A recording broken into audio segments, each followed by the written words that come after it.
ভূমি অফিস মানেই অনিয়মের আঁকড়া। এই ধারা থেকে বাদ নেই নারায়ণগঞ্জের সিদ্দিরগঞ্জ ইউনিয়ন ভূমি অফিসও।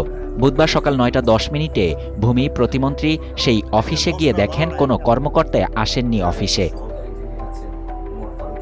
শুধু তাই নয়, প্রায় আধা ঘন্টা অফিসের বারান্দায় বসে অপেক্ষা করেন প্রতিমন্ত্রী। তবুও দায়িত্বপ্রাপ্ত কাউকে না পেয়ে ক্ষোভ প্রকাশ করেন তিনি। বুধবার সকাল ৯টা ১০ মিনিটে আকস্মিক পরিদর্শনে সেখানে পৌঁছান ভূমি প্রতিমন্ত্রী ব্যারিস্টার কায়সার কামাল। কিন্তু অফিসে ঢুকেই তিনি দেখেন নির্ধারিত সময় পার হলেও কোনো কর্মকর্তা উপস্থিত নেই। এ সময় তিনি বলেন, এ ধরনের ঘটনা অনাকাঙ্ক্ষিত। যারা দায়িত্ব অবহেলা করবেন তাদের বিরুদ্ধে কঠোর ব্যবস্থা নেওয়া হবে। প্রতিমন্ত্রী আরও জানান, জনগণের ভোটে নির্বাচিত সরকার জনগণের সেবা নিশ্চিত করতে বদ্ধপরিকর।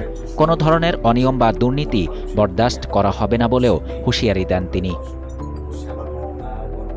আকস্মিক এই পরিদর্শনের পর সংশ্লিষ্টদের বিরুদ্ধে কী ব্যবস্থা নেওয়া হয়, এখন সেটাই দেখার বিষয়।